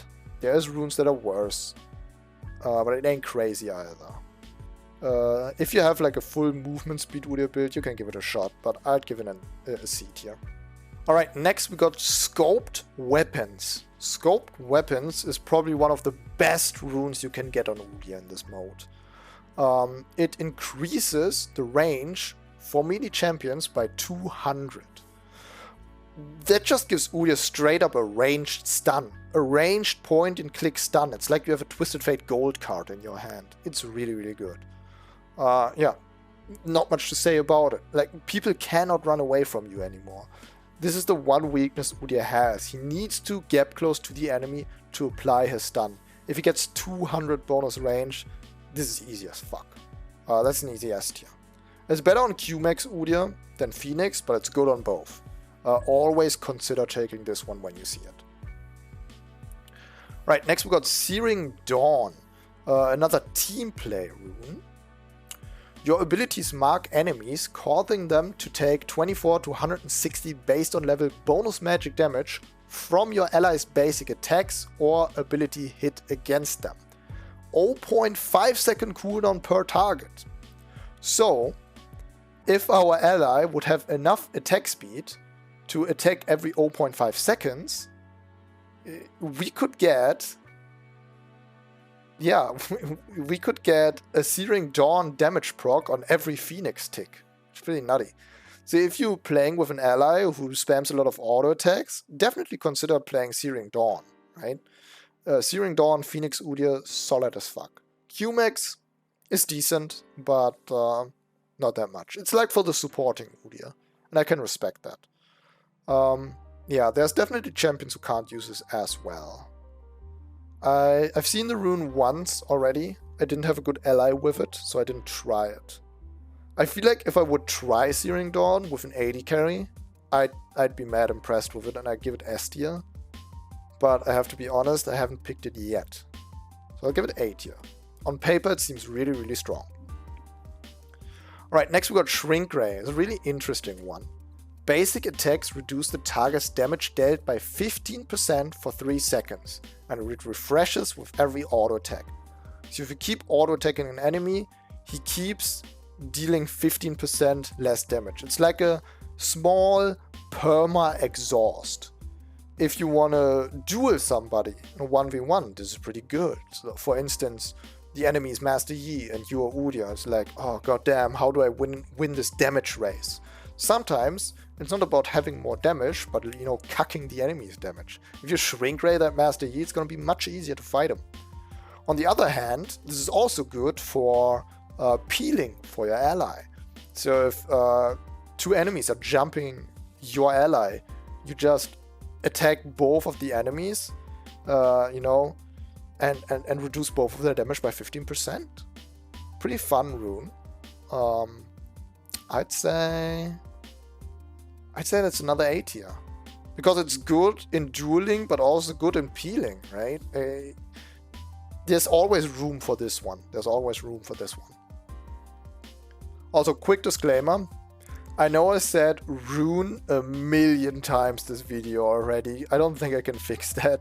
I know it's called augments, but in my head it's runes. Okay, anyway. Next up we got Slow Cooker, another absolute goated one. Surrounds you in flames, causing you to apply a burn every second to enemies within 500 units. for 5 seconds that deals magic damage every second equal to 0.5% of the target's maximum health over the duration. This burn stacks infinitely and refreshes with each application. So just like Infernal Conduit and Firebrand, it can stack infinitely and it will stack over and over and over again. To give you a rough estimate of how much 500 units is, Slow Cooker is pretty much the same range as Phoenix. So you just have another Phoenix around you, which deals way more burn damage though. Not much to say here. Infinitely stacking slow burn? Like, count me in, that's an S tier. All the burns are huge on Udyr if you play Phoenix in Arena. Okay, next we got Soul Siphon. Your critical strikes benefit from 30% lifesteal. Additionally gain 20% critical strike chance. Not too good. It's not too good. You don't want to play Udyr on crit. Crit Udyr is not that good. Unless you have jeweled Gauntlet, which makes your ability crit, and you could heal through your abilities, you shouldn't pick Soul Siphon. If your abilities can crit with Jeweled Gauntlet, you can combine it, otherwise it's not that good. Matter of fact, I'd give it a D tier. Okay, next we got Spirit Link. Redirect 40% of the damage dealt to your ally to you, and heal yourself equal to 40% of the healing they receive. So it's pretty much Knight's Vow, but as an augment instead of an item. Pretty good if you want to play Peeling Udyr and you know you got some health left over and your ally needs the help, right? If you play against like an all-in combo and your ally plays something like, let's say Kaisar, and she has some lifesteal items, you're just gonna help her sustain through the fight by taking some damage, but it's not gonna hurt you that much because she's gonna heal back up with that lifesteal and also gonna heal you. This is good for when you play with premates, maybe not with randoms. If you want to play Peeling Udyr, it's nice. I'd give it a B tier. Right, next we got Symphony of War. This is a good one. You gain the Conqueror and Lethal Tempo Keystone Rune, both of them. Now the synergy between those are pretty cracked, because Conqueror gains a stack every time you auto attack or deal ability damage. And Lethal Tempo also stacks every time you deal an auto attack, but it gives you attack speed with every auto attack. So the more you stack Lethal Tempo, the faster you also stack Conqueror. They really help each other out, right? And by the end of it, you're gonna have cracked attack speed and cracked damage. On Qmax Udyr, this is really, really good. I'd highly suggest picking this on Qmax Udyr, especially on a bruiser one. I'd give this an S tier. Gain critical defend chance equal to 100% critical strike chance up to 60%. Additionally, gain 20% critical strike chance. Grants you a chance to reduce an instance of damage taken by 40%. Not bad, not bad. It's weird that you have to buy crit chance to be able to block damage. But I don't think it's made for tanks, I think this is made for AD carries who go full crit, right? And not being able to be one-shot. You can't really play this on Udyr. This is a D tier. Alright, next up we got Tap Dancer. Basic attacks grant 10 bonus movement speed, stacking infinitely until the end of the round. Additionally, gain bonus attack speed equal to 10% movement speed. That is pretty damn good. Yeah. It supports this in and out playstyle. You can also rush down enemies, You just run at them, spam auto attack them. When they try to want to ray, you got this bonus movement speed to keep up with them. Really good. If you Qmax Udyr, easy S tier. Alright, next we got Brutalizer, which is pretty much just a callback to an old removed item. It grants 25 bonus attack damage, 10 ability haste, and 15 lethality. If you play a Lethality Udyr or a Bruiser Udyr, this is just a nice stat stick. It's better on bruisers that don't need utility. For instance, Lee Sin already has a lot of mobility and he doesn't need anymore, and Brutalizer's great on him. Udyr kind of needs like bonus movement speed and stuff like that, and bonus sustain. If you want to get straight up damage, this is good, but there are better ones. I'd give this a B tier. If you play QMax Udyr as a bruiser, it's A tier, but on every other Udyr it's bad. Like, not that good. Okay, next up we got a pretty goated one. Thieves' Gloves. Remove all your current items at the start of each combat round. Gain random items instead, with the stats and damage of these items being increased by 30%. So let's say you get Rabadon's Death Cap and it gives you 100 ability power. This now gives you 130 ability power, right? Every stat is increased by 30%.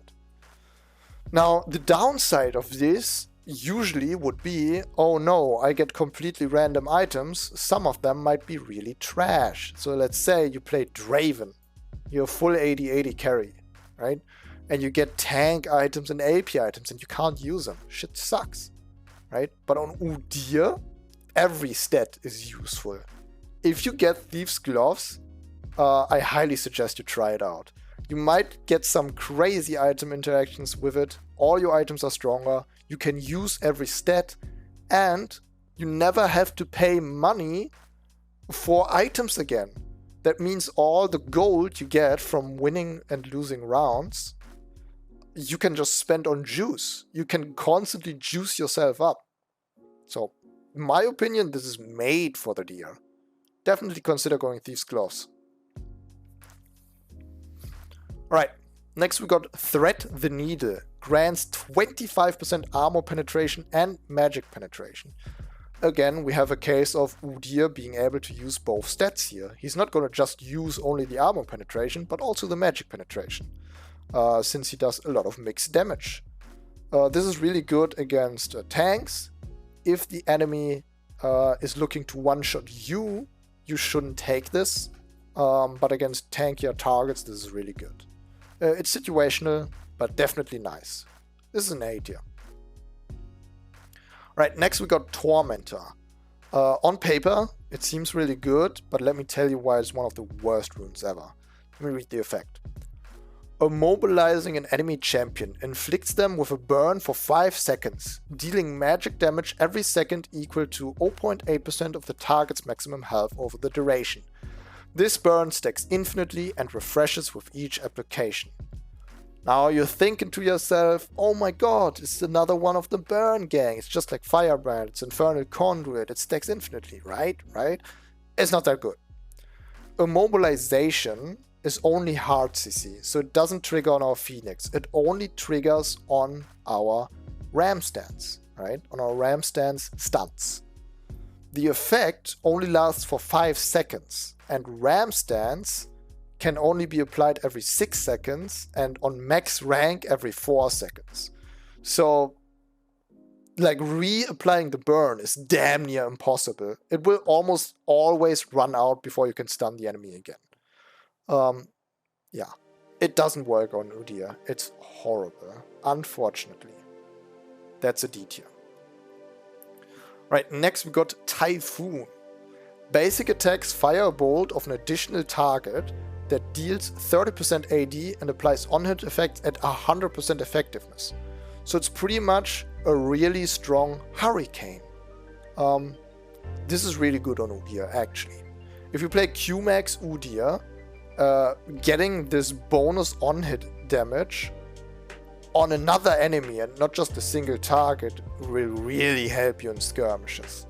It's bad on Phoenix Udyr, but definitely consider taking this on QMax Udyr, especially if you buy a Sheen item, because that Sheen effect will also trigger on the enemy. Pretty fucking cracked. That's an A tier. Okay, next we got Vanish. Grants invisibility for 4 seconds. Attacking or casting abilities ends the stealth immediately. Udyr is not the type of champion to stealth. If you want to play full AD Udyr and ambush somebody at the start of the round, you can use it. But other than that, I can't imagine many moments where you would want to go stealth on Udyr. So it's better than the D tiers, but not much higher in C tier. Alright, next we got Vengeance. Grants 30% increased damage and 30% Omnivamp while your ally is dead. So this is like the solo carry rune. This is actually pretty good if you're playing with a random. If you got a sucker who's always dying and inting early in the round, Vengeance is kind of broken, because then you can just try to solo carry, right? In general, it's not bad on Udyr, because most rounds you are not the one who's being focused. Udyr has a lot of kiting and sustain, and your ally is most likely gonna die before you. So you get to use Vengeance a lot. Now the stats, 30% increased damage and 30% Omnivamp, obviously both pretty useful on Udyr. I'd say that's a B tier. Almost gave it A tier, but you have to consider, if you play with premates, you're not gonna let them constantly die. They're probably a lot better, and it's not my style, right? We have to consider this. It's my tier list, right? And I play a supporting and peeling Udyr for my allies. I don't want them to die, so I wouldn't use Vengeance that often. Alright, next we got Virtuous Cycle. Now this is an interesting one. Your heals grant a shield that is equal to 20% of the healing value. And your shields grant a heal equal to 20% of the shield strength. So if you use Turtle, Turtle is instantly going to heal you on top of the shield. And if you then auto-attack with the Turtle heals give you a shield. Super fun interaction, right? And if you have other healing runes, it's going to be pretty cracked. So, yeah, I'm going to have to give this an S tier. If you combine this with other healing runes, you're going to have a good time. You're going to have a really good time. Alright, next we got Vulnerability. Damage dealt by items and damage over time effects can critically strike for 50% bonus damage. Additionally, gain 20% critical strike chance. So your burns can critically strike. Not bad. On its own, it's pretty trash. I don't think the overtime damages from Udyr deal enough damage on its own. But if you have other burns like Firebrand, Infernal Conduit or Slow Cooker, combined with it, it can be really good. On its own, pretty bad. I'd give it a B tier. Right, next we got Warmup Routine. Probably one of the goofiest ones. So you get a new summoner spell called Warmup Routine. You can channel it for up to 12 seconds to increase your damage output by 2% per second, up to 24%. This effects last until the end of the round. Now the interesting part of this is you don't have to channel the full 12 seconds. The effect starts instantly when you use it, so it doesn't have an animation, right? A startup animation. And on top of that, it doesn't have a cooldown. So you can run away from the enemy, use it, and when they charge at you again, you just interrupt it, run away again, and use it again.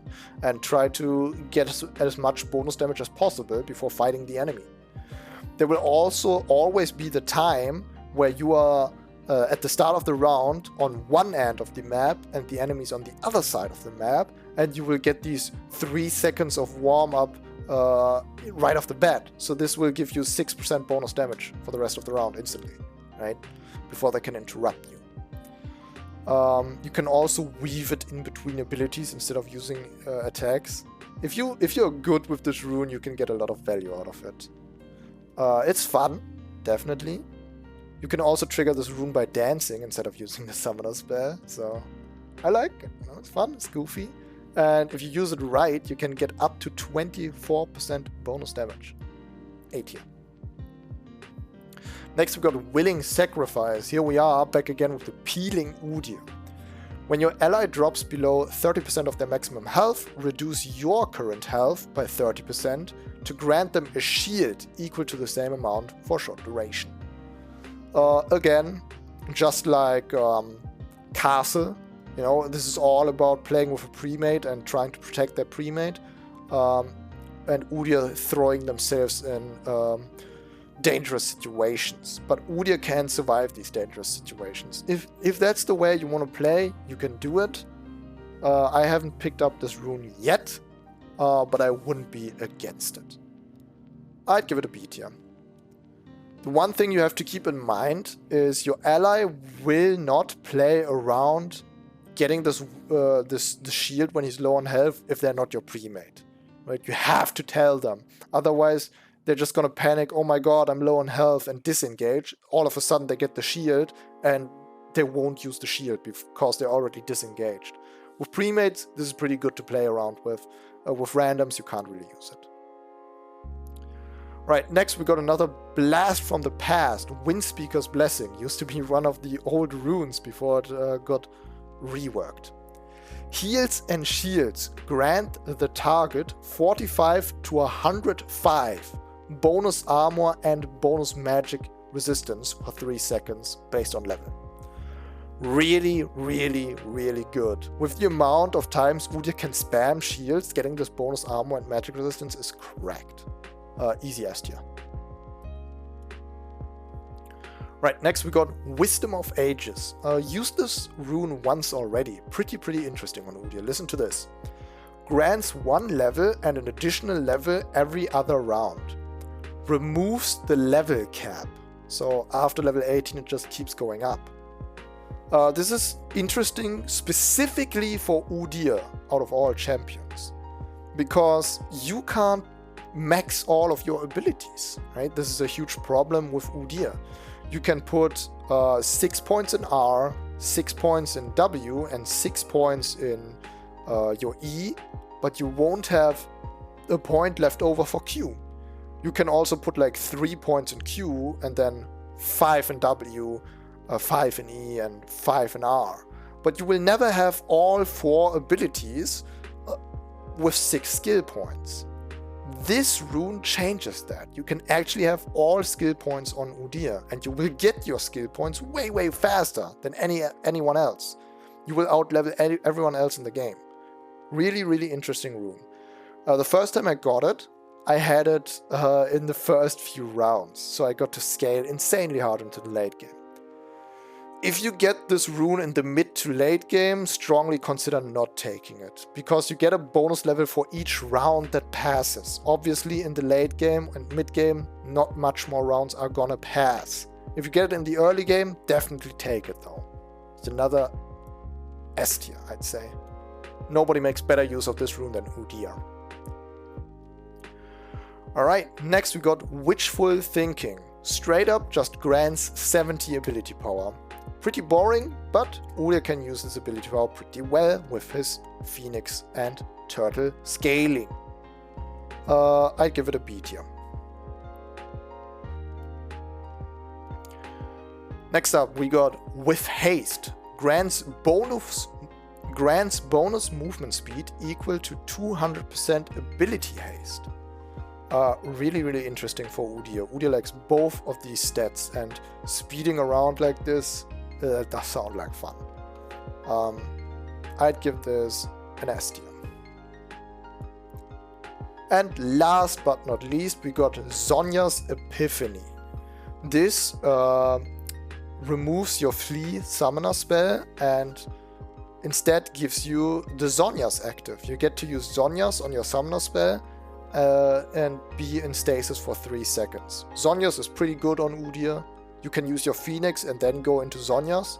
Enemies around you will get burned and they can't damage you during that. Pretty nice for turnarounds, pretty nice for, you know, using Turtle, then Zhonya's, and then Turtle again, sustaining, holding off the enemy. There is definitely S tier prismatics that are better, but it is on its own pretty good. So I'd give it an A tier. And there we have it, folks. I've ranted my ass off for another tier list for your enjoyment, and I hope you enjoyed the ride. My voice is killing me again right now, so I hope it was worth it. I might make another tier list in the future if something else comes up, but this might be the last one. If I come up with another idea, or if you come up with another idea, you can let me know, right? Put it down in the comments. Hope you enjoyed this. Feel free to subscribe if you don't want to miss out on any other stuff I do. And I'll see you all around, okay? See ya. Bye-bye.